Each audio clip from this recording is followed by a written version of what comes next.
चलिए, welcome to CA foundation subject accounts.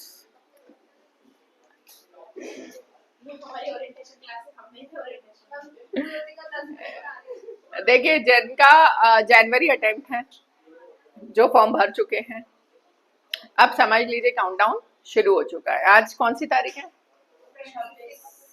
26 अगस्त। थोड़ा सा मैं आपको चारों सब्जेक्ट ही थोड़ा थोड़ा बता देती हूँ। 4 सब्जेक्ट हैं जो आपको फेस करने हैं सीए फाउंडेशन में। 400 नंबर का है। 2 पेपर आपके पूरे एमसीक्यू हैं, टिक लगाने वाले, और 2 पेपर आपके पूरे लिखने वाले हैं। अकाउंट्स और लॉ ये शुरू में निपट जाते हैं, फर्स्ट और सेकंड पेपर होता है।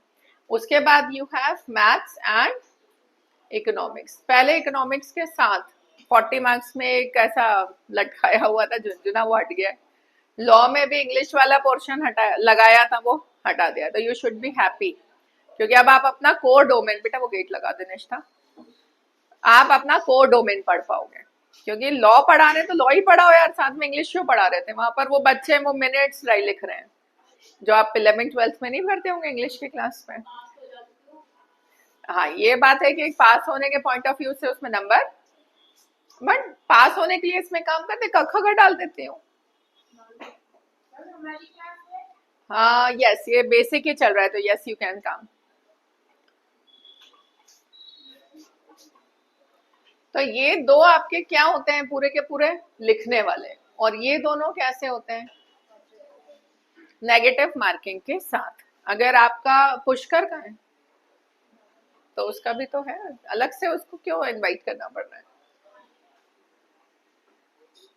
0.25 कटता है अगर गलत है, और +1 मिलता है अगर सही है। तो इस तरीके से ये देखो अलग इनविटेशन लगता है। हाँ, ये दोनों जो सब्जेक्टिव पेपर है, सबसे गुड न्यूज वाली बात ये कि अकाउंट सबसे पहला होता है। इसी की जगह एक अटेम्प्ट ऐसा हुआ था जिसमें कुछ देश काल परिस्थिति के कारण लॉ का पहले पेपर देना पड़ा। हमारे यहाँ बच्चे घबरा गए थे बुरी तरह। कौन सा पेपर पहला? चाहते ही एकदम ऐसा, क्योंकि क्या होता है, पहला पेपर तो नर्वसनेस ना चाहते हुए भी आ ही जाती है। और उनका आके यही फीडबैक था, मैम अकाउंट्स पहले दे लेते ना तो थोड़ा सा एक जोन बन जाता है। आप कहीं भी पहली बार जाते हो तो कंफर्टेबल रहते हो कि सेकेंड टाइम में रहते हो।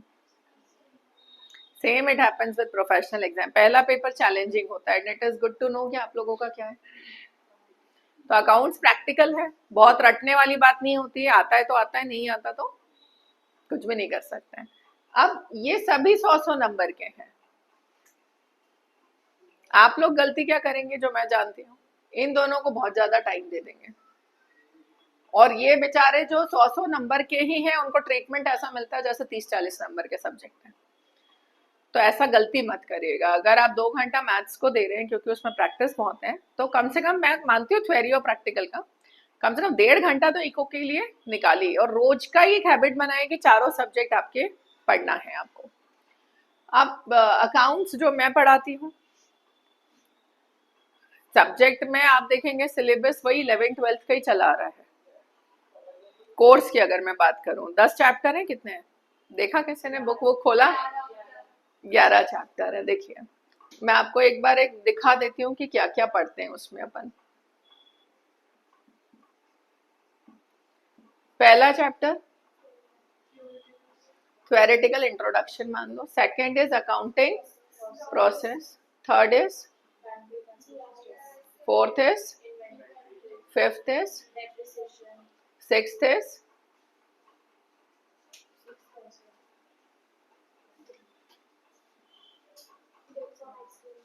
Special transactions, bill of exchange, और कुछ नहीं है बस। और सेवेंथ, फिर eight is NPO. Incomplete records हैं आप लोगों को, बहुत बेसिक लेवल का होगा। देन एंड देन, ठीक है, ये आपका सिलेबस है। जो आज फर्स्ट टाइम जो आपका बैच है जनवरी वाला, वो लिख लो ये इंडेक्स फटाफट फ्रंट पेज पे। और जिन लोगों का अभी एग्जाम है और जिनने इंडेक्स कभी लिखा नहीं है कॉपी में वो भी लिख लो, नहीं फायदा है ना, अभी एग्जाम दिया नहीं। ये पूरा 100 नंबर का है। क्या आप लोगों को पता है कि सीए जैसे सिमिलर कोर्स सीए में होता है? कितनों को पता है? कितनों ने फॉर्म भर दिया साथ में? भरा? क्यों नहीं भरा?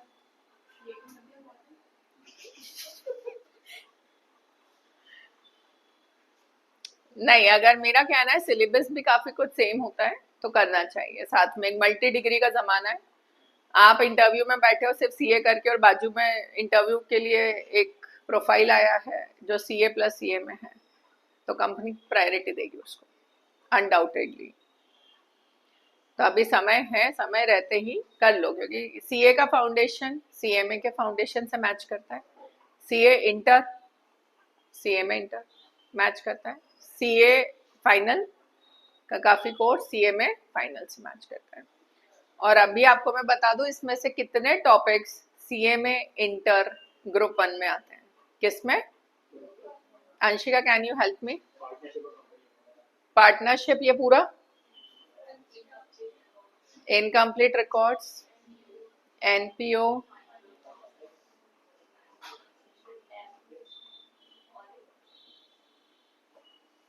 आ रहा है समझ में? How much similar is the course? CA में इंटर लेवल का अकाउंट्स 1 100 नंबर का, और इनका आप वेटेज देखेंगे ना इनकी बुक में तो करीबन ये 60-70% है कोर्स। इसके अलावा उन लोगों को कुछ और चैप्टर्स हैं जिनका नाम सुनना चाहोगे? ब्रांच अकाउंटिंग, अभी बीकॉम तो आप सबका चालू हो गया ना सीए फाउंडेशन के साथ।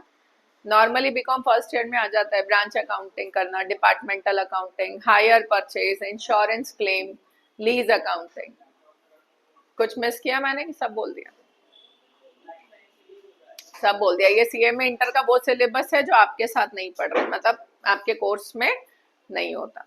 मुश्किल से 25 से 30% अलग है, तो इसीलिए कह रही हूँ। और सीए में फाउंडेशन कैसे होता है? सिंपल है भैया, बताना सीए में वाले बच्चों, मतलब निकल जाता है, दे दो फॉर्म भरने से निकल जाता है कि पढ़ना पड़ता है? इसीलिए बुलवा रही हूँ क्योंकि वो सीए में इंटर के बच्चे हैं। ऐसे ही निकलता है। सिर्फ 5,000 का इन्वेस्टमेंट है। 6 हो गया, पहले 5 था। 6,000 रुपए आपको अभी राखी पे अगर जुड़े हो मेरे कहने पे। वॉरेन बफे ने पता है इन्वेस्टमेंट से रिलेटेड सबसे बड़ी एडवाइस क्या दी थी? उनसे पूछा, Warren Buffett is a very big money maker. तो उनसे पूछा भाई आप young India, young generation, young minds को क्या एडवाइस दोगे? तो उन्होंने एक ही वर्ड बोला, invest in skills. Invest in, अपने स्किल डेवलप करने पे हमेशा इन्वेस्ट करते रहो, बस यही सबसे बेस्ट है। क्योंकि अगर आपके पास स्किल आ जाएगी तो पैसा तो इसीलिए आज आपको कहा कि सीए सीए में अपने यहाँ होता भी है और सिमिलर है। थोड़ा सा एडिशनल फॉर्म भरना पड़ेगा, कोचिंग का अलग फीस नहीं लगेगा, आपका सीए फाउंडेशन में ही सब कवर हो जाता है। क्योंकि तो अभी भी समय रहते, मन बना लो तो अच्छा है। किस दिसंबर? कोई बात नहीं, कोई बात नहीं, जून दे देंगे। पूरा 100% एमसीक्यू है, तो पढ़ तो लिया ही है आपने। आप काफी बच्चे हैं तो अब आद्या का इंटरेस्ट आ रहा है। और नेगेटिव मार्किंग नहीं चालू हुई ना बच्चों? अभी नेगेटिव मार्किंग नहीं है। जय सिया राम, जय सीताराम कर करके लगाया हो। क्या अपने यहाँ कैसे निकले अभी वासुदेव? कैसे निकला सीए में फाउंडेशन? ऐसे यही उसने जब यहाँ एंटर हुआ था, he was from science stream, PCM वाला बच्चा। सीए जैसे शिष्ट वाला सीए कर लें उतना ही बहुत है, उसका भी यही था, सीए कर लें उतना ही बहुत है। यहाँ आके उसी के क्लास में जब उसने देखा कि कृष्णा ने भी भरा, जब मैं ऐसे आप सब फर्स्ट डे ओरिएंटेशन में सबको बताती हूँ ये सब चीजें, तो कृष्णा ने भरा, विधि ने भरा, तो वासुदेव ने वो अटेम्प्ट नहीं भरा, बोले मेरे को नहीं करना। जब उसने देखा तो बेहतरीन नंबर से पास हो गए, वो तो नालायक बिना पढ़े, क्योंकि सीए फाउंडेशन का पढ़ाई किया था, उधर का नहीं किया था। आप देखना बाहर स्टैंडी लगा है, फोटो लगा है, कृष्णा का मार्क्स देखना उधर 300 मार्क्स है आउट ऑफ 400 या और ज्यादा। भोपाल फर्स्ट रैंक है शायद उस पर सीए में फाउंडेशन में। तो उसको देखकर फिर वासुदेव ने फॉर्म भरा, 6 महीने बाद अटेम्प्ट दिया, और अच्छा एक ही दिन में हो जाता है पेपर। हाँ एक ही दिन में। हाँ 1.5 नहीं, 2-2 घंटे, 3-3, 1-1 घंटे बस, 1-1 घंटे में 50 क्वेश्चन आएंगे शायद, 2-2 नंबर के। और जो 2 पेपर हो रहे हैं उसमें पहले पेपर में 2 सब्जेक्ट, सेकंड वाले में 2 सब्जेक्ट मिक्स होके आते हैं, वो भी कंप्यूटर पे होता है, ऑफलाइन सर्कल बनाने वाला। सोच लो भैया, इसलिए कह रही हूँ 6,000 रुपए लगा के बुकिंग कर लो अपनी। वासुदेव ने अकेले ही था फिर वो यहाँ से, क्योंकि और तो कोई बच्चा था नहीं उस समय, ऐसे घूमते फिरते गया। शायद 17 जून को पेपर था, और 1 महीने बाद रिजल्ट आया, बोला मैडम पास, और इतना खुश, बिल्कुल सीधे मंदिर में ही मिला मुझे वहां पर मिठाई के डब्बे के साथ, क्योंकि it is one of the professional exam, मजाक नहीं है। अगर निकाल लेते हो तो आपके पास एक है ना बैकअप प्लान हमेशा रहेगा। अभी सीए इंटर कर रहे हो, सीए में इंटर भी साथ में चलेगा। इधर आप साल में अब 3 बार दे रहे हो सीए इंटर, सीए में अभी भी 2 बार दे रहे हो। तो मान लीजिए आपका सितंबर अटेम्प्ट है सीए इंटर का, तो दिसंबर में आपको सीए में इंटर मिल जाएगा। अभी बोलना अभी फ्लो बन गया है। 10 मिनट बाद में आती हूँ। ये आया समझ में? ये कोर्स समझ में आया? 100 नंबर का है। अब होता क्या एग्जाम में, कौन कौन से टॉपिक है जो आप खुद देख के बताओ कि एग्जाम में आएगा ही आएगा, भले सीए में इंटर वाले हो तुम या सीए फाउंडेशन वाले हो, बताओ। नहीं, बड़े टॉपिक जो छूटेगा ही नहीं, फाइनल अकाउंट से आएगा ही आएगा, पार्टनरशिप आएगा ही, कंपनी से आएगा ही, इन दोनों में से किसी एक से आ जाएगा। उसके बाद बिल ऑफ एक्सचेंज, और ये पूरा छोटे छोटे टॉपिक्स हैं, वेरी स्मॉल स्मॉल। मतलब इधर से आएगा तो हो सकता है 20 नंबर का एक ही क्वेश्चन आ जाए। अच्छा पेपर पैटर्न पता है सीए वाले बच्चों कितने क्वेश्चन आएंगे? 5 करने हैं 6 में से, और कितने नंबर का एक क्वेश्चन? 5 क्वेश्चन ऐसे आएंगे। अब पार्टनरशिप का कई बार वो एक ही क्वेश्चन 20 नंबर में डाल देते हैं, और कंपनी का और एनपीओ का हो सकता है किस में डाल दें। कई बार वो क्या करते हैं कि जैसे ये टॉपिक बड़ा है आपका, कौन सा, फाइनल अकाउंट्स, तो एक क्वेश्चन 15 नंबर का बना दिया, कहाँ से, और फिर 5 नंबर का डाल दिया, कहाँ से, छोटे टॉपिक। तो बाइफर्गेशन ऐसा ही रहता है, या तो 10+10, 15+5, या 20 मार्क्स का एक इकलौता। और ये जो लास्ट वाला 20, इसमें कई बार 4 क्वेश्चन देते हैं 5-5 नंबर के। उसमें एक बिल ऑफ एक्सचेंज पूछ लिया, एक इन्वेंट्री का डाल दिया, एक डेप्ट का डाल दिया। इन नॉर्मली टॉपिक से छोटा छोटा पूछ लेते हैं।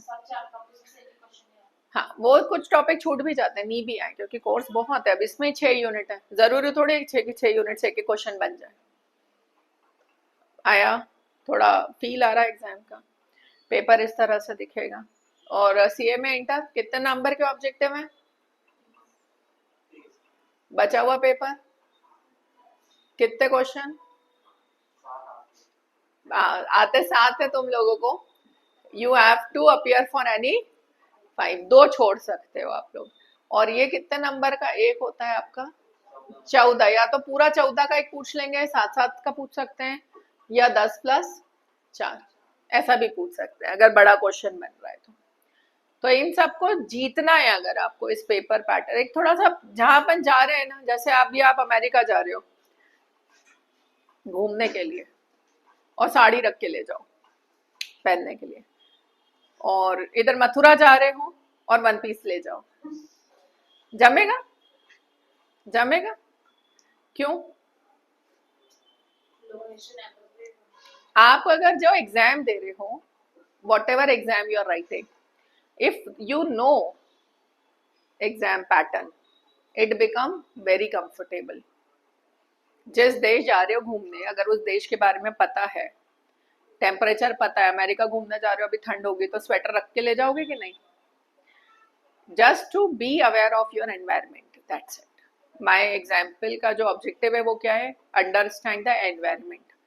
सीए एग्जाम के लास्ट इसलिए बोलते हैं कि सीए में या सीए के लास्ट पेपर्स करो, तो आपको एनवायरमेंट समझ आएगा कि आज जितने बच्चे पास हो रहे हैं वो इस एनवायरमेंट से तो निकल के हो रहे हैं, और पढ़ तो सभी रहे। ये कोर्स कोई ऐसा है क्या कि बिना पढ़े जा रहा है एग्जाम में? है कोई? फिर ऐसा क्यों होता है कि कोई पास हो रहा है कोई फेल हो रहा है? प्रैक्टिस। पढ़ सबने लिया है, बट एक कहीं ना कहीं एक गलत फहमी होती है आप लोगों को कि हमको तो आता है, क्योंकि आप जब भी जिस भी स्टफ से कर रहे हो, module, RTPs, mock papers, past papers, जिनका सीए में आज पहला क्लास है, प्लीज वो ये वर्ड्स लिखें अपनी कॉपी में कि जो सोर्सेज हैं पढ़ाई के वो क्या होना चाहिए। Sources, module, revision test papers, mock test paper, previous exam papers. ये चार चीज तो छोड़ के जाना ही नहीं है किसी भी हालत में। ये सारा स्टफ आपका इंस्टीट्यूट देता है, सब साइट पे अवेलेबल है, तो इनको छोड़ के जाना मतलब फेलियर नोट ना होता है। दूसरा, रिफ्रेशर कर रहे हो आप या कोचिंग के नोट्स कर रहे हो, वो सब सेकेंडरी है। पास वो इंस्टीट्यूट करता है, उसको इग्नोर नहीं करने का। आप में से किसी ने अभी जो सितंबर ये एग्जाम दे रहे हैं, उन्होंने इनमें से कोई चीज देखी अभी तक? आरटीपीस देखी है? मॉक पेपर दिया कोई अभी तक? देखा है? पैटर्न देखा है? पास्ट एग्जाम पेपर्स और मॉक पेपर में अंतर पता है? क्या अंतर होता है?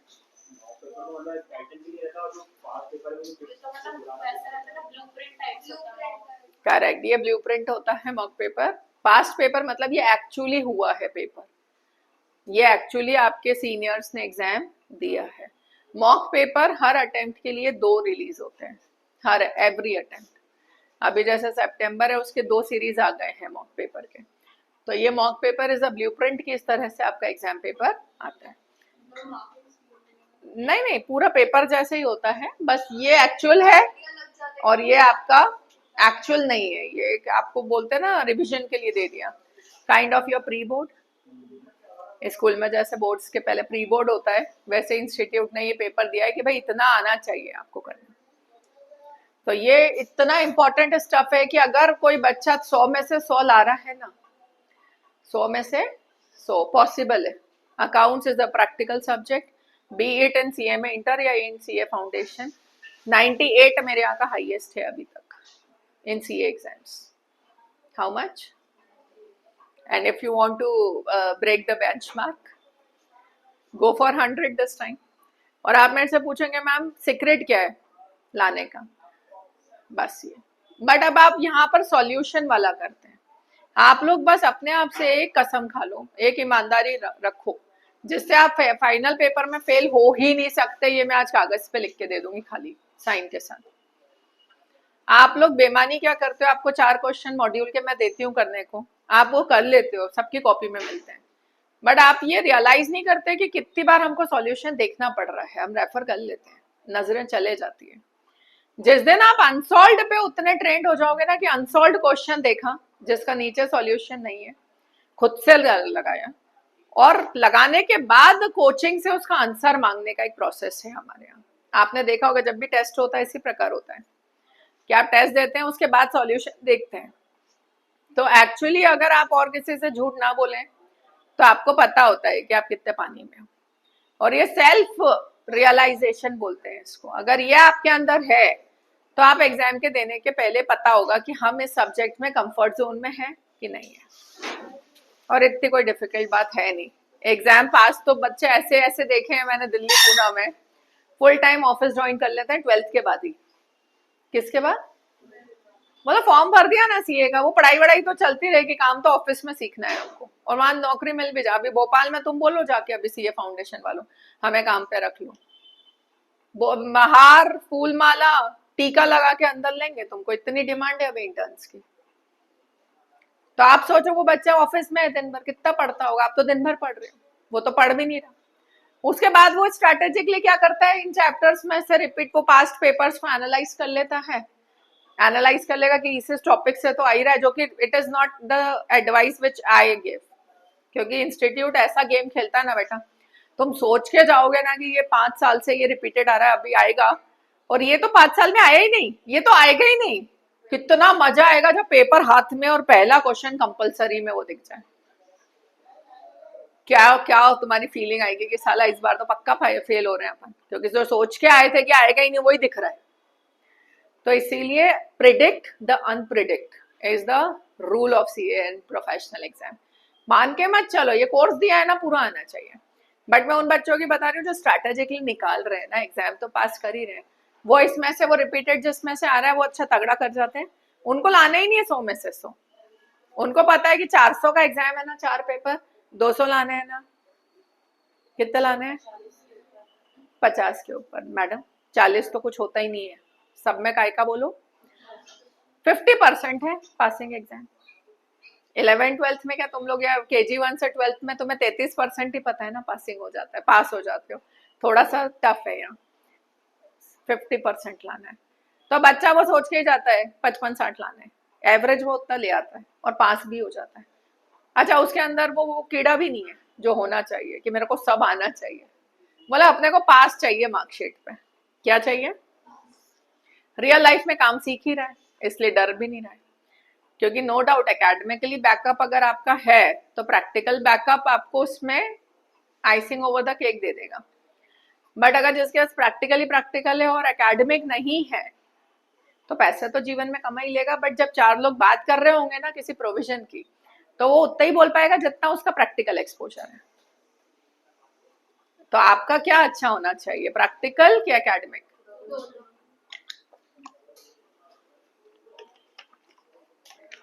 आई एम हैप्पी, मेरे बोलने के पहले तुम लोग समझ गए, दोनों अच्छा होना चाहिए। अब अपन स्टार्ट किससे करना है? The very core basics of accounts.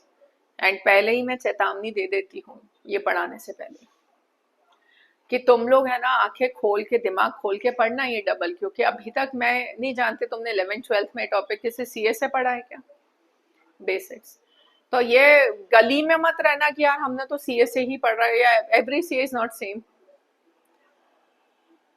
General entry तो करवानी नहीं, हाँ मैम आता तो है हमको, ये सोच के पढ़ोगे तो जो मैं हमेशा चाहती हूँ कि आपकी बुनियाद इतनी स्ट्रांग हो कि आपकी इमारत हिले नहीं। अकाउंट्स में जहाँ हम आगे जाके जो टफ चैप्टर्स आपने जो सितंबर बैच के देखा ना, ये कंपनी अकाउंट्स में रिडम्पशन ऑफ डिबेंचर उसकी एंट्रीज, तो वहाँ हम जब करते हैं एंट्री वो पूरा बेसिक यहीं से है।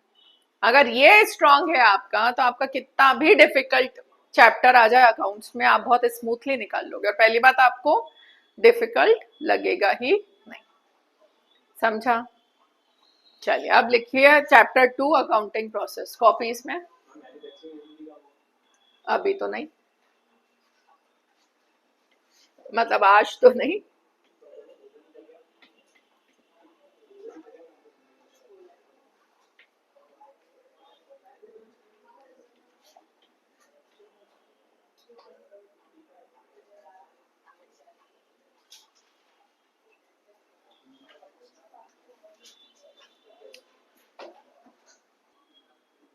है बेसिक्स से शुरू करते हैं, अकाउंटिंग प्रोसेस।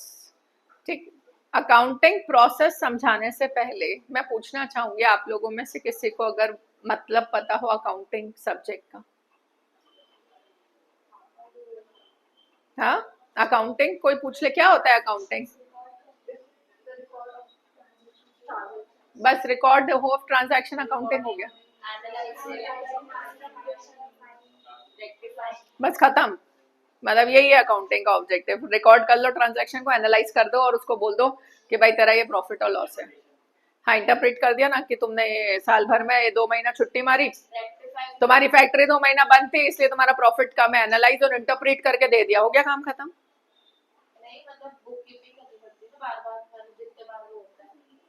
वो तो है ही ना,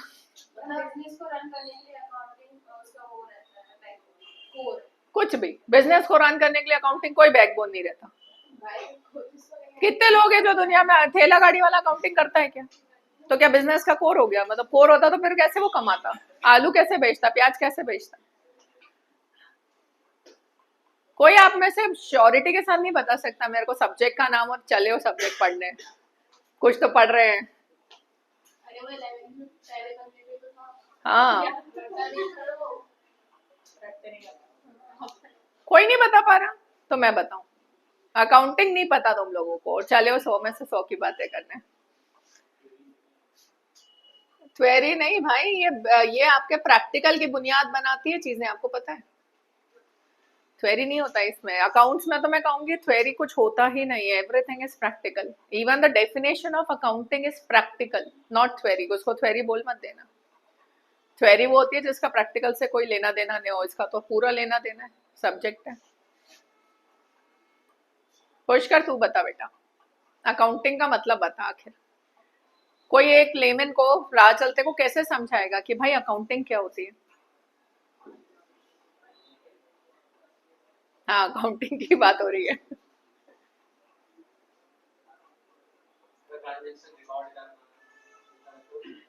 नहीं, ये तो है ही, बस यही है क्या? मैं ये पूछ रही हूँ, बस यही है? क्या है?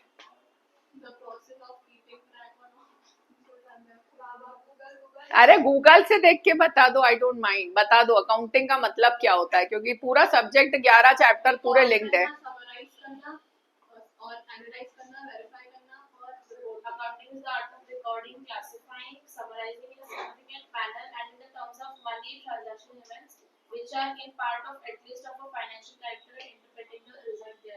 बस खत्म। वो तो बोल ही दिया था, तुम सबने मिलजुल के बोला था, कह रहे एक ने किसी ने नहीं बोला। वो ज्योतिका मैडम चालू, रिकॉर्ड रिकॉर्ड रिकॉर्ड, ट्रांजैक्शन का रिकॉर्ड, फिर ये आए एनालाइज इंटरप्रेट तक तो क्लास पहुंच गई थी। तो क्या मैं ये पूछ रही हूँ बस खत्म?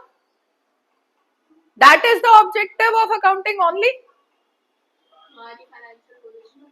हाँ,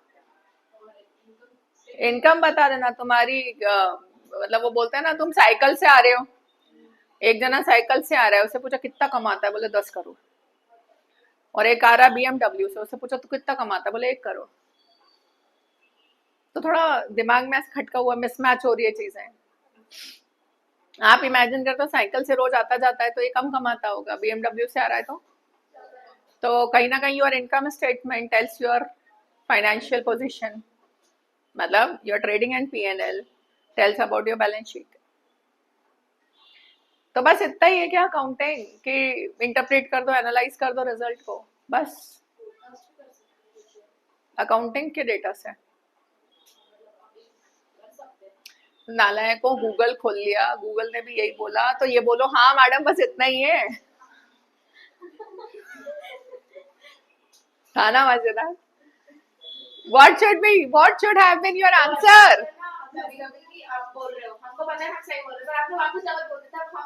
क्यों बच्चे फेल हो रहे हैं पूरा पढ़ने के बाद? It's not the exam of academics, it's the exam of behaviour, it's the exam of, आपका बिहेवियर ही टेस्ट हो रहा है वहां 3 घंटे। जहां मैंने आपको बॉल डाली और तुम सब फंस गए, you all are gone. Neha ma'am क्यों इतनी जल्दी सीए बनी? बिकॉज मैंने पढ़ा हो या नहीं पढ़ा हो, मेरा कॉन्फिडेंस हमेशा 7वें आसमान पे रहता था। And that you should carry, and that of course should not result in over confidence, but इतना कॉन्फिडेंस तो रखो भाई। तुमने गूगल खोल लिया, अकाउंटिंग लिखा था ना, उनने भी अकाउंटिंग एज एन आर्ट चालू हुआ, उसके बाद भी मैं पूछूं इज इट, बस इतना ही है, तो your answer should be yes ma'am, इतना ही है।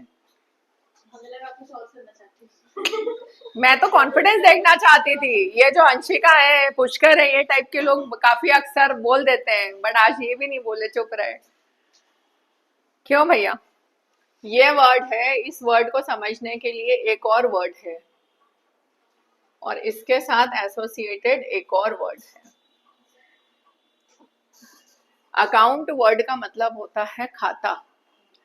अपन ने नॉर्मली कभी अपने गली की दुकान में कुछ खरीदा होगा, वहाँ का खाता चलता है, अपन आते जाते बोल देते भैया ये मैं 20 का ले जा रहा हूँ, खाते में लिख लेना, खाते में चढ़ा लेना, खाते में लिख लेना। नॉर्मली ये पान बीड़ी सिगरेट, यहाँ पर कोई ऐसे नहीं होता, खाते में चलता है, जाता है बंदा, बड़ा स्टाइल भी मारता, अच्छा ये स्टाइल होता है अलग लेवल का।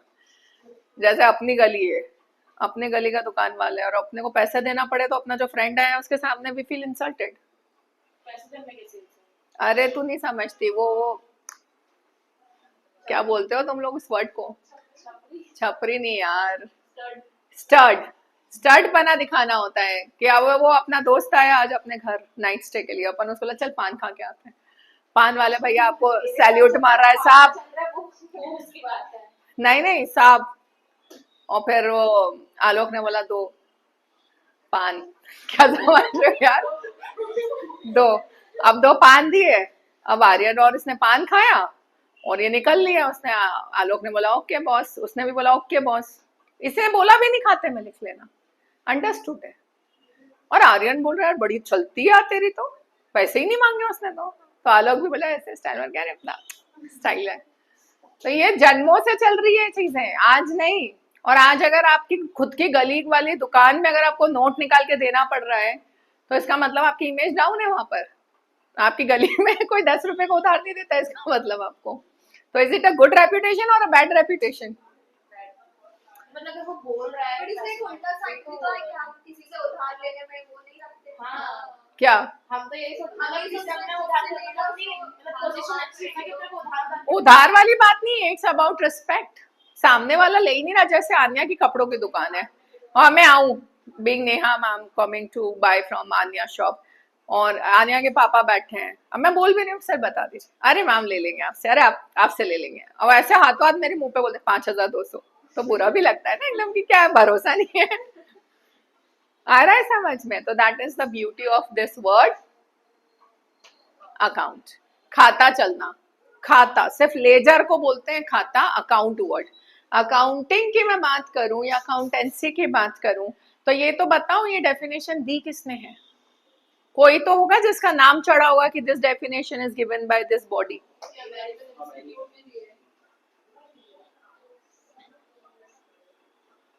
AI, हाँ वो 11वीं क्लास का TS करेवाल का पहला पन्ना और NCERT का दूसरा तीसरा पन्ना, उसमें लिखा है as per American Institute of Certified Public Accountant, accounting is defined as an art of recording, record क्या समराइज कर दे सीधे,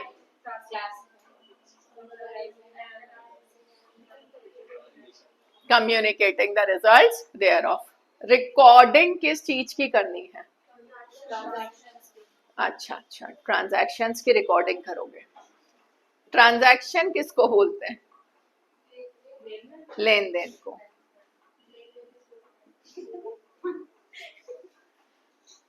ट्रांजैक्शन किसको बोलते हैं? गिव एंड टेक को। ठीक है, तो गिव एंड टेक होना चाहिए किस टर्म्स में? मॉनेटरी टर्म्स में। अगर आपका गिव एंड टेक होता है तो उसी को कौन सा ट्रांजैक्शन बोलते हैं? इकोनॉमिक ट्रांजैक्शन अगर हुआ है तो उसका क्या करना पड़ेगा आपको? पहले तो नहीं, पहले आइडेंटिफाई करिएगा, फिर मेजरमेंट करिएगा, तब जाके वो कैपेबल होगा रिकॉर्ड करने के। ठीक, आपने मुझे बोला हैप्पी जन्माष्टमी, मैंने बोला हैप्पी जन्माष्टमी, तो ये तो क्या हुआ? बट किस टर्म्स में नहीं है, तो इसीलिए वो क्या नहीं है। आपकी दुकान पे मैं आई, आपकी दुकान पे मैंने 1,000 रुपए दिया और आपके यहाँ से जूता खरीदा, क्या हुआ? इसको आइडेंटिफाई करो, मेजर करो, फिर अब बात आती है कि मैम गिव और टेक दोनों क्यों रिकॉर्ड कर रहे हो? जी, तो गिव एंड टेक आप दोनों रिकॉर्ड कर रहे हैं क्योंकि हमारे सिस्टम का नाम क्या है? Double entry system of book keeping. ये नाम अपने बहुत पढ़ा होगा, 11th की बुक्स पे लिखा हुआ याद है, हर जगह है। तो सिंगल एंट्री भी कुछ होता है क्या? जैसे पहले के जमाने में ये किराने वाले और ये कैसे हिसाब रखते थे? इनके दुकान में माल आया और पप्पू क्या से आया? पप्पू क्या से 10,000 का माल आया तो वो स्टॉक भर लेते थे कि ये तो बिक ही जाएगा, ये तो मेरे यहाँ है ही। वो सिर्फ पप्पू लिखते थे बुक्स में और 10,000 रुपए किसको देने? देनदार और लेनदार, क्रेडिटर्स और डेटर्स। कितने देने उतना लिख के चलते थे ताकि हिसाब किताब कर पाए ना। अब कल को पप्पू आके बोले 20,000 देने थे साहब, तो इसीलिए वो कौन सा रिकॉर्ड मेंटेन कर लेते थे? क्रेडिटर्स अकाउंट और डेटर्स अकाउंट, और उसमें स्टॉक अकाउंट मेंटेन नहीं होता था। भैया 10,000 का माल आया नहीं आया तो वो बोलेंगे कि यार ओनर हूँ, झूठ थोड़ी बोलूंगा, मेरी दुकान है, 10,000 का माल आया तभी लिखा ना पप्पू को 10,000 रुपए देने हैं। तो ऐसा जब हम वन साइड सिस्टम लिखते हैं उसको क्या बोलते हैं? और बहुत सदियों तक हिसाब किताब ऐसे ही हुआ है, बहुत सदियों तक। अच्छा, देयर इज अ पर्सन, एक फेमस पर्सन है जो फेमस है डबल एंट्री फैलाने के लिए। जी, नाम पता है मैम, बस ये एकदम से रिलेट नहीं कर पाते हैं कि किसके लिए फेमस है। Lucas Pacioli, he is the person who has been given the credit of spreading this concept. He has not given the credit of inventing this system. आज तक ये रहस्य ही है कि ये किसने बनाया डबल एंट्री, डेबिट और क्रेडिट, किसने बनाया ये नहीं। जी, क्रेडिट इसको मिला है कि he is the person who spreaded this concept across the world. Double entry system, तो डबल एंट्री सिस्टम के साथ हमेशा वर्ड किसका जुड़ा हुआ है?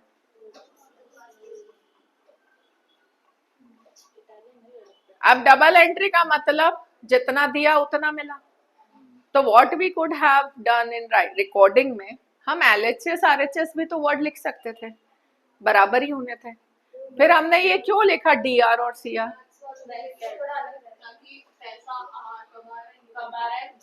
तो LHS RHS भी तो हो जाता ना, ये इसको LHS बोलो is equal to RHS, left hand side is equal to right hand side. You are not getting my point. Debit credit से कौन सा पता चल जाता है?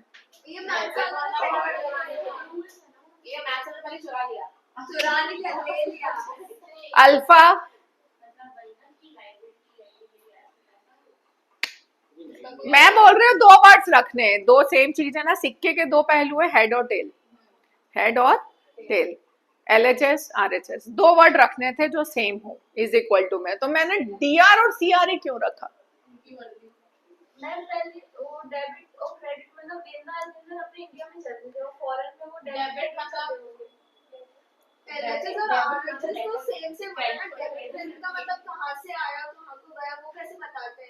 नहीं, LHS RHS ये होता है, देखो ये कौन सा, ये अब बताओ ये कौन सा सेम है, ये कौन सा सेम है, अलग ही है ना। वही तो मैं कह रही हूँ, assets is equal to liability plus capital, double entry. एक बिजनेसमैन ने, मैंने मतलब नेहा मैम ने मैप एकेडमी ओपन की, तो मैप एकेडमी में मैंने अपनी कैपिटल लगाई 10 लाख की, और आज की तारीख में कोई दायित्व नहीं है, लाइबिलिटी नहीं है, तो एसेट्स कितनी है? एसेट किसकी है? बट साथ में वो फर्म के लिए क्या भी है, क्योंकि वो मैं कभी भी मांग सकती हूँ, इसी को डबल एंट्री बोलते हैं। तो ये इज इक्वल टू है ना। फिर मेरा कहना है, इसको एसेट्स को आप हमेशा डेबिट बोलते हो, लाइबिलिटीज और कैपिटल को व्हाई नॉट LHS RHS?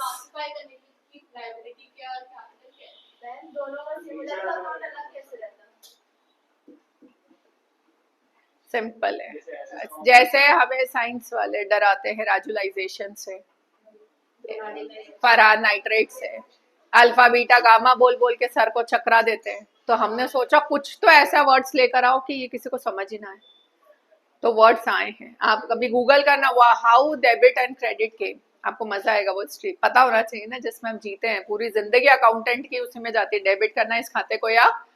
अब एक साइंस वाले के पास जाके बोलना, मेरे साथ हुआ ना, एक सॉफ्टवेयर इंजीनियर थी दीदी, वो सॉफ्टवेयर बना रही थी टैली जैसा, तो उन्होंने मेरे को बुलाया, नेहा तू जल्दी से सारा काम छोड़कर आ जा। मैंने कहा आती हूँ। क्या हो गया?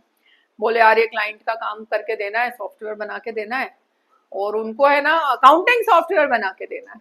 तो मैंने कहा आती तो है आपको, प्रोग्रामिंग बना दो। तो बोले अरे इसमें इनके खाते इतने सारे दे रखे हैं, कौन से डेबिट कौन से क्रेडिट, क्या होता है ये डेबिट क्रेडिट? मैंने कहा अरे आप बैठो, चाय वाय पियो, मैं कर दूंगी सब। Are we going to teach them? No. वो कभी पढ़ाते हैं हमको अल्फा बीटा गामा के क्या सीक्रेट्स हैं? तो हम क्यों पढ़ाएंगे?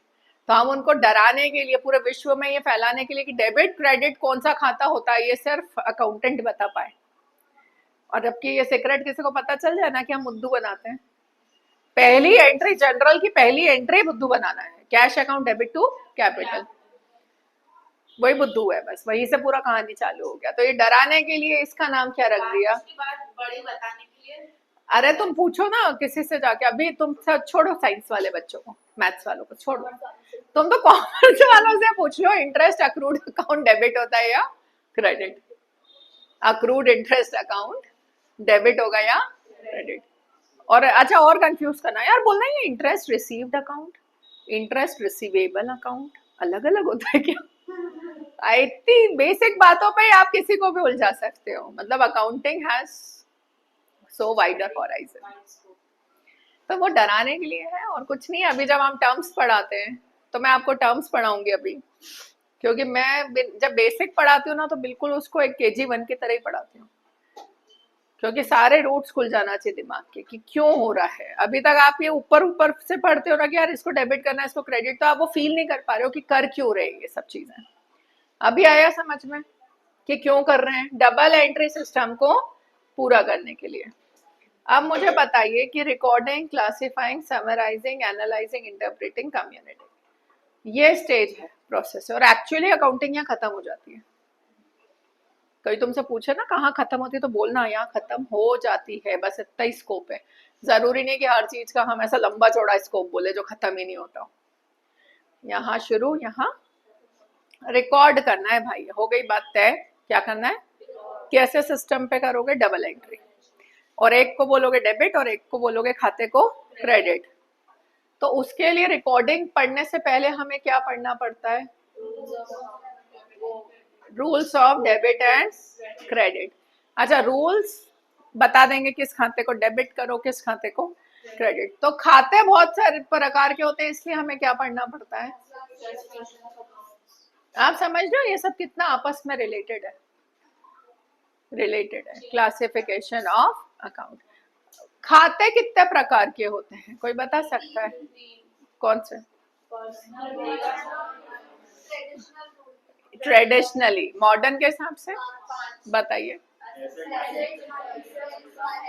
अच्छा मेरी भाषा में मैं पता है क्या बोलती हूँ, आपने बिल्कुल सही बोला, दो तरह से होता है, ट्रेडिशनल और मॉडर्न। मॉडर्न में कितना होता है आपने बोला, ये होता है। मेरा कहना है एसेट, लायबिलिटी और कैपिटल, एसेट और कैपिटल, एसेट, लायबिलिटी और एक तो ये इधर कैमरे का भी एंगल ऐसा है, और एक है इनकम एक्सपेंस। तो मैं बोलती हूँ इसको कहते हैं दुकान लगाना, इसको क्या बोलते हैं। आपने दुकान लगाई, किसी से भी भलते से पूछ लेना, कभी कोई की दुकान देखो वहां इतना तुम्हारा स्कोप हो कि तुम पूछ सको। जैसे पानी पताशे वाला बड़े अच्छे से बात करते हैं, बड़े खिलाते खिलाते उनकी लाइफ में और कुछ तो होता नहीं है, बात बड़ी अच्छी करते। तो इतने गट्स रखो पहले तो। एक बार मैं अपने कोचिंग के बच्चों को यहाँ मीनू डोसा ले गई, इंटर वालों, और मैंने उनको बोला ऐसे ऑर्डर आ रहा था, टाइम था, मैंने कहा ओनर दिख रहा है काउंटर पे, जब पूछ के रहो कितने इन्वेस्टमेंट हुई। तो गए ये लोग देख वासुदेव वगैरह, और उन्होंने बताया ही नहीं। बोले आपको क्या करना, ऐसे करके भगा दिया। फिर ये मेरे पास आए सारे बच्चे, बोले मैम उन्होंने तो बताया ही नहीं। मैंने कहा तुम्हें क्या लग रहा है देख के कितना होगा ये MP नगर में जिस जगह पर है, जितनी जगह इसके पास है, कितना रेंट दे रहा होगा, कितने का फर्नीचर बनता होगा, इतना तो पता होगा। आलू टमाटर भिंडी नहीं खरीदते हो तो क्या हुआ, अमेजन पे ऑनलाइन ऑर्डर तो रोज चलते हैं। तो बोले मैम फर्नीचर वर्नीचर कितने में आया होगा, 3-4 लाख में बन गया होगा। मैंने कहा जो डाउट से क्लियर करते हैं। तो मैं गई फिर उनके साथ काउंटर पे, मैंने बोला अपना इंट्रोडक्शन दिया, बस इतना, hi I am chartered accountant Neha Midtiya. नहीं ये सुना, फिर उसने ग्रीट किया, अरे ma'am lovely to have you and आप आते रहिए, ऐसा रहिए, बड़े रिस्पेक्ट तो बहुत मिलता है। तो मैंने कहा why you denied to share with my students. I told them to go and inquire, and if you are running an entrepreneurship and these are the young minds, you should nurture them. And एक होना चाहिए कि हाँ अगर कोई पूछ रहा है तो बताने में आपका कोई नुकसान हो रहा है क्या, लॉस हो रहा है। तो वो बोला नहीं, वो बोला कि मैम आई डिडंट न्यू कि ये, मैंने कहा बच्चे प्रोजेक्ट्स भी बनाते हैं 11th-12th के, 10 जगह भटकते हैं, उनको आपका फर्ज है बताना। तो उसने बोला बताओ बताओ पूछो, मैं हमसे जो पूछोगे हम बताएंगे। तो उनने एक अनुमान पहले लगाया कि आपके दिन भर में कितने कस्टमर आते होंगे, एवरेज आपका जो मेन्यू देखा उन्होंने कि कितना का है, 50 रुपए का भी प्रोडक्ट है उनके पास, 150 का भी है, एवरेज इतने रुपए आते होंगे, इतने कस्टमर। तो उनने उससे पूछा अच्छा आपका रोज का 10,000 का गल्ला है, तो वो बंदे ने बोला नहीं 22,000 का, 25,000 का आ जाता है। तो इस तरीके से आप देखिए छोटा और बड़ा नहीं होता, अकाउंटिंग अकाउंटिंग होती है। बस ये कि इधर कम खाते खुलेंगे और बड़ी जितनी बड़ी ऑर्गेनाइजेशन होगी वहां ज्यादा खाते खुलेंगे, नेचर थोड़ी बदल जाएगा सेल परचेज का। आखिर आप बिजनेस को जब बिजनेस बोलते हो तो बिजनेस का मतलब समझो ना, बिजनेस का मतलब क्या है?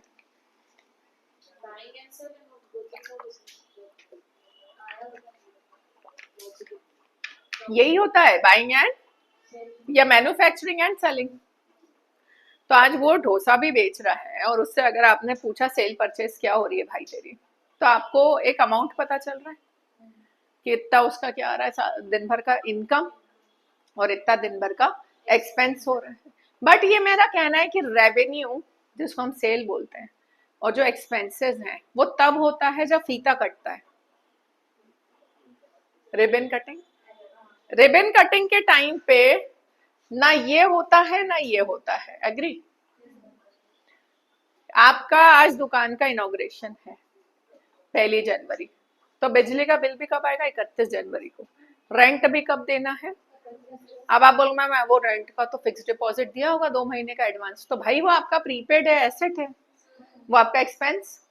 मैं बात कर रही हूँ एक्सपेंस कब होगा और सेल कब होगी। तो जब ट्रांजैक्शन होंगे उसके बाद होगा ना। ट्रांजैक्शन तो इधर भी हो गए डार्लिंग, आपने दुकान खरीदी तो ट्रांजैक्शन तो इधर हो गया, मतलब डे टू डे ट्रांजैक्शन। अब आई ना लाइन, ट्रांजैक्शन नहीं, डे टू डे ट्रांजैक्शन।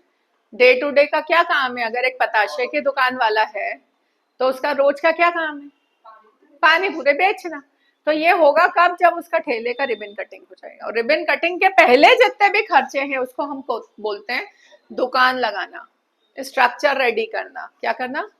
अब उसका थैला जो है पूरा, उसको थैला कितने का पड़ गया मान लो, दिख रहा है आपको, दिख रहा है कि इसके थैले में इतना सब तामझाम है, ये 5 लाख का होगा इंक्लूडिंग द फर्स्ट टाइम वाला स्टॉक। आप साड़ी की दुकान में भी घुसते हो तो एक खाली साड़ी की दुकान में घुसे क्या इनॉग्रेशन वाले दिन? वो जो रखा रहता है स्टॉक रखना ही पड़ता है, वो इन्वेस्टमेंट है उसकी। अब ये 5 लाख रुपए दिख रहा है, अब आप उससे पूछो कि भाई सारा पैसा तेने लगाया क्या? उसने कहा नहीं, मेरी तो 1 लाख की सेविंग थी। कितने की? तो फिर आपने पूछा होगा ना अगला प्रश्न, बाकी कहाँ से आए? तो उसने कहा भाई 2 लाख का तो लोन उठाया है और 2 लाख मेरे को फूफा जी ने दिए। दोनों ही लाइबिलिटी है। तो बोल सकते हैं कि किसी भी बिजनेस की एसेट्स जो लगी हुई है वो या तो पूरी ओनर ने लगाई होगी या लोन लिया होगा। इसीलिए this equation assets is equal to liability plus capital.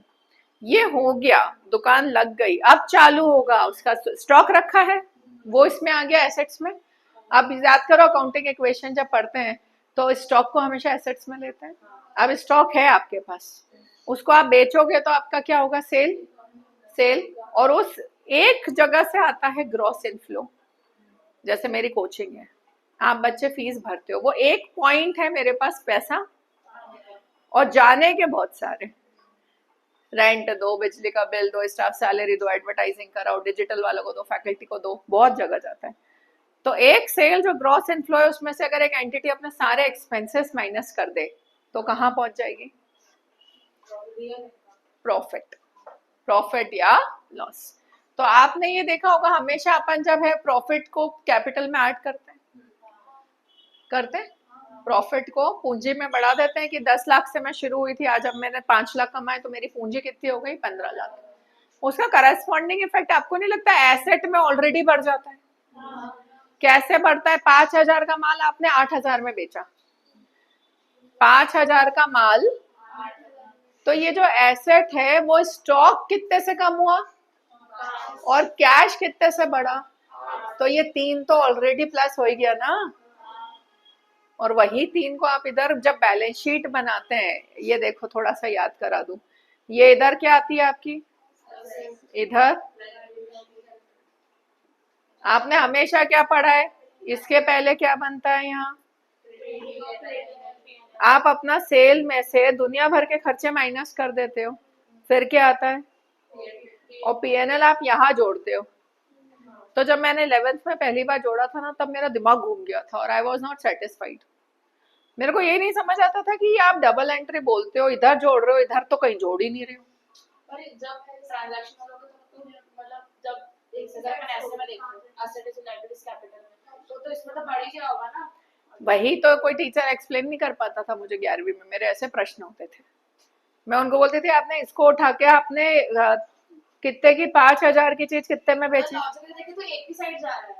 हाँ, देखने में मूवमेंट तो एक ही दिख रहा था ना। 5,000 की साड़ी कितने में बेची, कितना कमाया?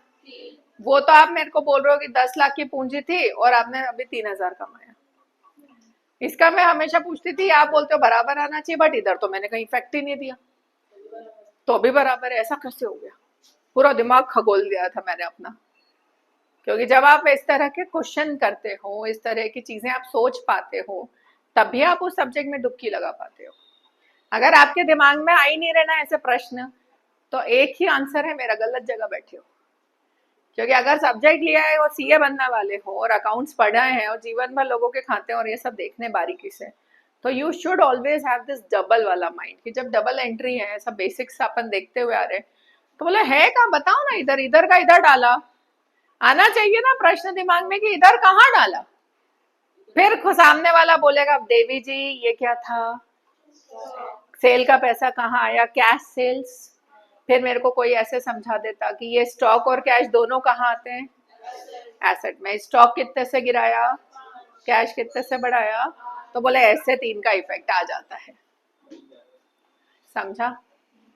फील, ये अकाउंट्स का आप ये सोचिए, इस तरीके से पढ़ा कभी, फील करा करा? ये इस तरह से किसी ने बताया तेरे को डबल इफेक्ट, एक ऐसा घुमा के दिया है ना। मैंने कम से कम है ना टीचिंग शुरू करी थी उस समय,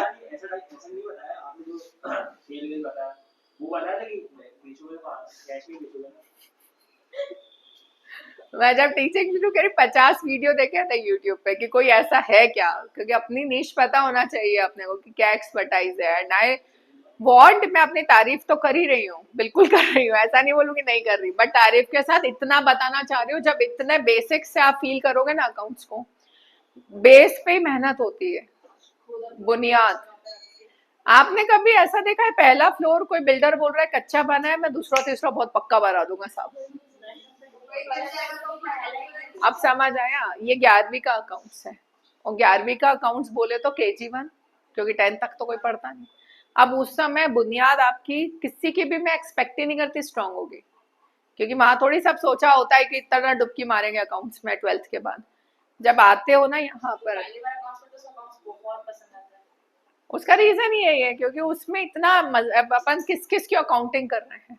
अपने को पता है कॉमर्स वालों को कि एसेट किसको बोलना है, साइंस वालों के सामने एसेट बोल दो वही वो चक्कर खा जाते हैं कि क्या है एसेट्स, क्या होती है, पता था निष्ठा?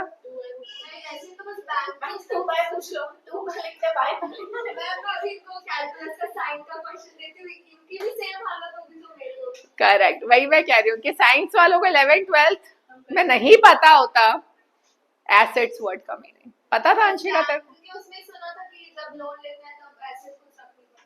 हाँ, ये सुना था इस तरह के एसेट्स रखना पड़ेगी, तो इसको समझ आएगी प्रॉपर्टी से रिलेटेड कुछ होगा, बट एकदम थिन और क्रिस्प थोड़ी पता कि 2 महीने का हमने अगर कहीं एडवांस दिया रेंट का तो वो भी हमारी, क्योंकि asset is anything which gives us future economic benefit. Asset का जो मतलब है वो क्या है, फ्यूचर इकोनॉमिक। तो आज अगर मैंने आन्या को 500 रुपए दिए हैं और इसने मुझे बोला है कल मुझे वापस कर देगी, तो वो भी मेरी एसेट है और फ्यूचर इकोनॉमिक बेनिफिट ना, भविष्य में आके 500 रुपए देगी, तो 2 घंटे की भी एसेट हो सकती है। कितने की? 2 घंटे की। मैंने उसको 2 घंटे, उसने बोला मैम अभी दे दो, पापा आ रहे हैं 2 घंटे बाद आपको पैसे दे देंगे। तो जैसे ही मैंने इसको 10 रुपए भी दिए और ये वर्ड इसने बोल दिया कि 2 घंटे बाद मिलेगा, तो 2 घंटा भी तो फ्यूचर है, फ्यूचर इकोनॉमिक बेनिफिट कंपनी में आना है। और ठीक इसका अपोजिट है liability, future obligation that will be settled resulting in the outflow of your economic resources. I am not saying outflow of cash, narrow हो जाएगा। इकोनॉमिक कुछ भी हो सकता है। मेरा क्रेडिटर है, वो आया 2,000 रुपए मांगने, मेरे पास नहीं थे, बोला मैम वेबकैम दे दो, कैमरा उठा के ले गया, तो मेरी लाइबिलिटी तो गई ना, कम हुई, और उसके बदले मेरा कैश नहीं गया।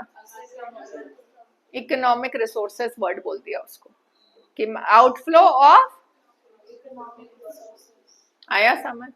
जितना ये जगलरी वर्ड्स की कुछ भी नहीं है अगर आप इसको अंदर से फील करो कि अल्टीमेटली दुकान लगाना है और फीता कटता है, रिबन कटिंग के बाद ही रेवेन्यू और एक्सपेंस चालू हो जाते हैं। और एक ये होता है परमानेंट एसेट, रोज रोज चेंज करते हो क्या? Land, building, furniture, computer system, one time. तो ये इसलिए मैं बोलती हूँ ये शॉप लगा दी है, इसको बोलते हैं चलाना। और चलाने वाली सारी डिटेल्स यहाँ आती है। चलाने वाली कितना माल बेचा, और शॉप लगाने वाली सारी चीजें कहाँ आती हैं? ये पोजीशन बताता है। आपका पोजीशन ये कह रहा है कि आपने जो एसेट्स हैं वो 1 करोड़ के लगा रखे हैं। कितने के? मान लो पूरा घर का पैसा है, पूरा कैपिटल है आपका 1 करोड़ का।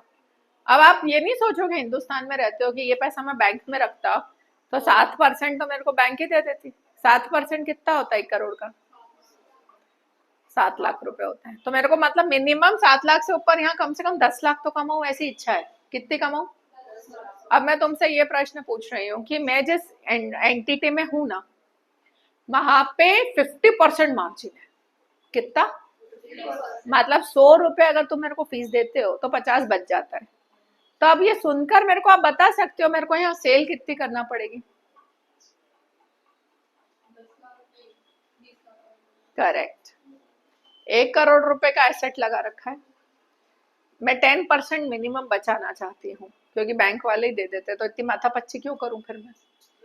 10 लाख बचाने हैं। और मैं बोल रही हूँ मैं जिस बिजनेस में हूँ, फूड इंडस्ट्री में हूँ, मेरा रेस्टोरेंट है मान लो, और वहां 50% मार्जिन चलता है। तो आपने सेल कितनी बताई? डबल कर लो मैडम, 20 लाख सेल कर लो तो 10 लाख बच जाएगा। तो मैंने 3 कौन कौन से फिगर कंपेयर करे? एक एसेट कितने की लगाई, उस पे मेरे को कितना रिटर्न चाहिए, return on capital employed, return on capital. अब आप बोलोगे मैम कैपिटल कैसे हो गई 1 करोड़, आपकी तो एसेट है। अरे जो एसेट है वही तो कैपिटल है, हमारी एसेट है, एसेट भी मैप की है और वो इसके लिए लाइबिलिटी है। तो if I say assets is equal to capital employed, गलत बोल रही हूँ? यही तो है, यही तो बात है कि 1 करोड़ रुपए आपने लगाया, वो आपकी क्या है? बराबर ही है ना। करंट एसेट्स और करंट लाइबिलिटी को हम काउंट ही नहीं करते यहाँ, क्योंकि वो डे टू डे ऑपरेशन में होती है। तो जो फिक्स्ड वाली बात करो, फिक्स्ड एसेट्स, फिक्स्ड कैपिटल, कितनी पूंजी लगी? 1 करोड़। काय में लगी? एसेट्स में लगे। उस पर कितना बचाना चाहते हो? 10 lakh. Return on capital employed, return on asset, उसी को बोलते हैं, फॉर्मूला रटने की जरूरत नहीं है। अब मैंने बोला इस पे मुझे इतना रिटर्न चाहिए और उसके लिए मेरे को इतनी सेल चाहिए, इसको बोलते हैं डू पॉइंट एनालिसिस। अभी गूगल कर लेना क्लास के बाद, क्या बोलते हैं। ये एक बंदा है डू पॉइंट, इसने ये एनालिसिस दी थी, ये 3 फिगर्स है कि एसेट टर्नओवर जो होता है ना, ये एसेट टर्नओवर। अब मैं कौन से रेशो पे आ गई? Asset turnover ratio. कि आपने 1 करोड़ का एसेट लगाया है तो 5 टाइम्स होना चाहिए सेल आपका। कितना? तो 1 करोड़ का एसेट लगाया है तो सेल कितनी होना चाहिए, और उस पर रिटर्न मान लीजिए कितना है, तो मैं कितना कमाऊंगी यहाँ? 50 लाख। तो 50 लाख कमाए 1 करोड़ पे, तो रिटर्न ऑन कैपिटल एम्प्लॉयड कितना आ गया? 50%। तो ऐसे ये तीनों लिंक्ड होते हैं।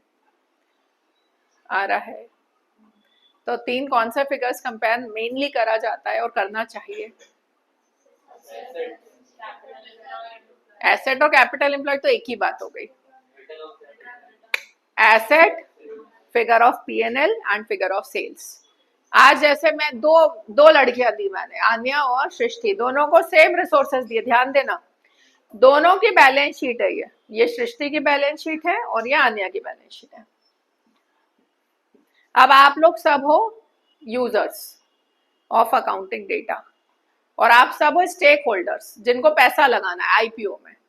अब आप ही बताना आप किस में लगाओगे, सृष्टि में कि आन्या में।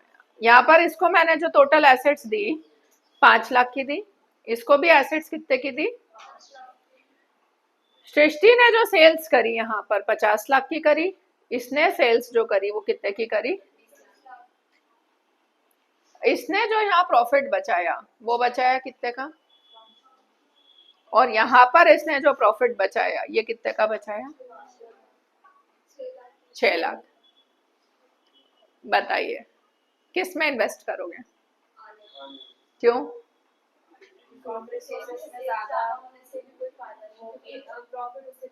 अल्टीमेटली आप सबकी आंखें टिक गई डिविडेंड पे ना। तुमने बोला भाड़ में जाए कितनी सेल हो रही है, अपन तो ये देखो कि जो वित्तीय एसेट्स लगी है, तो ये 5 लाख बचा पाई और ये, तो इसका मतलब इसके हाई टिकट क्लाइंट्स हैं। आजकल वो बड़ा इंस्टाग्राम पे चल रहा है ना, हाई टिकट नो एक प्रोडक्ट है आपका, वो एक प्रोडक्ट 1 लाख रुपए का आप बेच रहे हो इंस्टाग्राम पे, और आपका एक सोप है जो आपका आता है 25 रुपए का, वो आप बेच रहे हो, तो हाई टिकट प्रोडक्ट।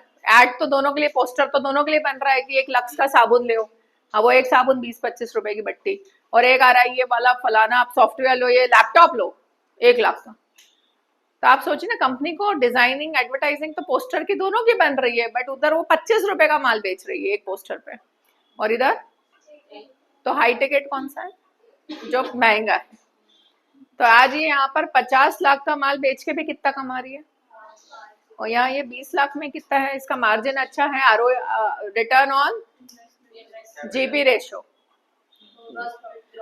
ज्यादा अच्छा है। यहाँ 5 लाख लगा के इसने सेल कितने टाइम्स करी? 4 टाइम्स, जबकि इसने सेल कितने टाइम्स करी? क्या मतलब?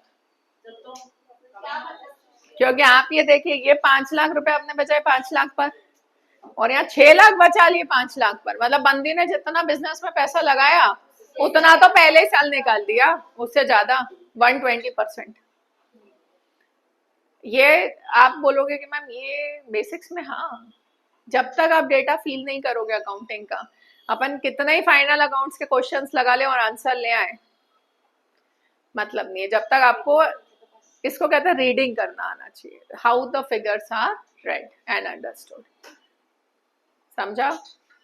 अब आइए इधर, ये बैलेंस शीट में समझा करस्पॉन्डिंग इफेक्ट वाला double entry system, classification of accounts अच्छे से आते हैं आप लोगों को। चलो फिर रूल्स ऑफ डेबिट क्रेडिट बताओ।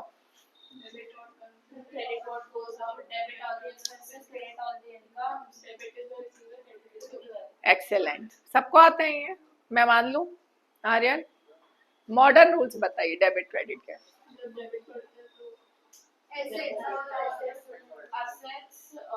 ये 5 होते हैं मॉडर्न में, इनके क्या रूल्स है डेबिट क्रेडिट करने के? मतलब आप ये बोल रहे हो मैम एसेट और एक्सपेंस हमेशा डेबिट होते हैं जब बढ़ते हैं, लाइबिलिटी कैपिटल इनकम क्योंकि ये है, तो जो एसेट का है उसका अपोजिट ही उधर करना था, तो ये जब बढ़ेंगे डेबिट हो रहे हैं, तो करस्पॉन्डिंग इफेक्ट में ये तीनों, सबको रूल्स क्लियर हैं? क्लासिफिकेशन कर लेते हो खातों का? ठीक है, तो मैं पूछ लेती हूँ फिर। चलिए अभी देखना, अभी सब, अरे बेटा आपको क्लासिफाई करना है ट्रेडिशनल में, ठीक है? अब मैं सबसे पूछती हूँ, बेटा आन्या, इंटरेस्ट रिसीव्ड अकाउंट बताइए, रियल पर्सनल की नॉमिनल है? आपस में एक दूसरे को हेल्प नहीं करना है, करेक्ट कि wrong? Correct, interest received income है madam, interest receivable, interest receivable account real personal की नॉमिनल। ये चुप माही, निष्ठा, सलीम,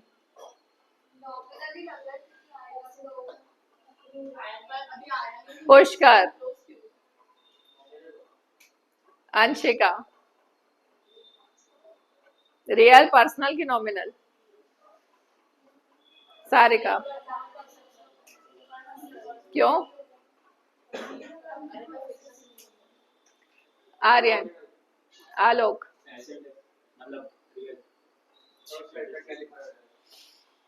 थैंक गॉड तुमने कल के लिए मेरे को बता दिया मुझे क्या पढ़ाना है क्लास में।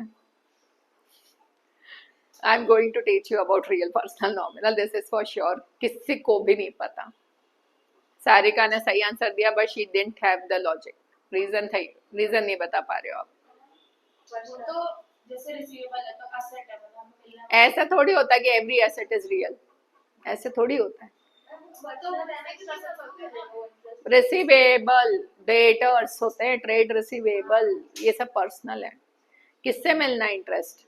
तो इट वाज पर्सनल अकाउंट। किस नन ऑफ यू न्यू। इतना मजे से नॉमिनल और रियल पे तुक्के बढ़ रहे हैं, बाप रे। चलो कोई नहीं, आज का तो क्लास का टाइम हो गया। कल हमारा क्लास यही रहेगा, और कोई ज्यादा ना ओवर कॉन्फिडेंस में हो गए तो आना ही मत। सब निकाल दिया था आज, तू तो बिल्कुल भी नहीं। हाँ नहीं, वो अच्छा प्रश्न पूछा, बट आप देखिए यहाँ बेसिक्स नहीं पता होते, और आप है ना, एक तो खाली कागज पे लिखने में मुझे इतना मजा आता है, जैसे निष्ठा का है, अंशिका का है। तू ज्यादा उचकना मत, अंशिका फाउंडेशन निकाला हुआ है तो ऐसे ही पढ़ के पहली बार पढ़ रहे हैं, जैसे निष्ठा पढ़ रही है। कारण क्या है, ये तुम्हारे भी कोई के काली कागज नहीं है, सब भरे हुए है ना। 2 बार पूछते हैं, इंटरेस्ट रिसीवेबल बता जरा। हाँ आप तो बताए। 2 डेबिट होता है, बाय क्रेडिट होता है बस। बट ये है कि ब्लैंक पेपर पे मेरे को पढ़ाना बहुत मजा आता है, जैसे जितने आज तक साइंस वाले पढ़े ना यार, टच वुड यार, क्या गया है उनका लेवल, क्योंकि वो किसी और से पढ़ के नहीं आते हैं।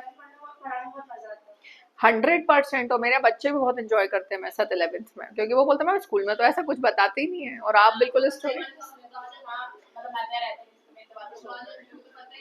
तो तुम्हें नहीं पता था किसकी प्रॉब्लम है? मैं तो यही हूँ 13 साल से, 11 साल से मैं यही हूँ।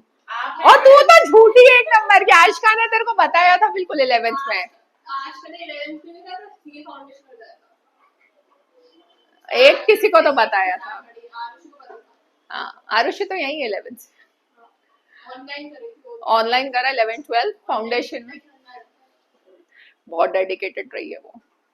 बट मैं आपको बता दूं कि 11th के अभी मेरे को ना क्यों प्रॉब्लम है, तुम लोग जो पढ़े हुए होते हैं उनको पढ़ाने में सिंपल है। अभी चल रहा था, आधे टाइम ये सोचते हैं अरे ये तो आता है, ये तो आता है, ये प्रॉब्लम है। और जो पहली बार पढ़ता है ना, वो बिल्कुल ऐसे पढ़ता है जैसे हमारा कुछ छूट नहीं जाए। नेहा मैम एक डायलॉग भी बोल रही है तो वो मिस ना। ये दुकान वाला तुम्हें मजाक लग रहा है, ये कितने सालों की रिसर्च होती है जब हम बता पाते हैं। कौन सा? हाँ, पटाखों के मेरा नहीं, वो भी मेरा फेवरेट एग्जाम्पल है कि उसको याद है आलोक को। पटाखों की दुकान लगाई थी तो वाले एग्जाम्पल से यही आज अपन ने साड़ी की लगवा दी। मैं तो हर बैच में बदल देती हूँ। पानी फुल्के का ठेला वाला भी अकाउंटिंग करता है ओरल। कैसे करता है? एक सब्जी बेचता है ना, आलू प्याज का ठेला वाला, वो कैसे प्रॉफिट निकालता होगा? सोचा कभी इस बारे में? एक्सेलेंट, उसका डेली प्रॉफिट निकलता है। कैसा? क्योंकि पेरिशेबल नेचर है ना। ठेले पे सुबह 2000 का सब्जी भरा, शाम को उसने कैश गिना 3800। तो उसने ये सोचा, नहीं वो नहीं दिमाग लगाते, वो गाय को डाल देते, बोलते सेल में मान लो, क्योंकि घर ले जाएंगे या गाय को डाल दो, वो स्क्रैप हो गया उनका। 1800 रुपए जो 2000 पे बढ़े, उसमें उसने सोचा यार 100 रुपए की मैंने चाय पी ली दिन भर में, 10 कप 10 रुपए की, तो इसका मतलब मैंने कमाए कितने थे? 1900। उसमें से 100 रुपए खर्च कर दिया, 1800 में घर ले जा रहा हूँ। ऐसे ओरल कैलकुलेशन कर लेते हैं ये लोग। और वो अपने बिजनेस को सबसे ज्यादा वो जानता है जो वो बिजनेस कर रहा है। तो whenever you are appointed as an accountant of any business, तो आपका सबसे ज्यादा क्वेश्चनिंग किससे होना चाहिए? जो बिजनेस कर रहा है, क्योंकि वही जानता है। चलिए, तो आज की क्लास समाप्त। मैथ्स की क्लास है इसके बाद। मैम एक डाउट है, जो रेपिटेशन ऑफ एरर में आप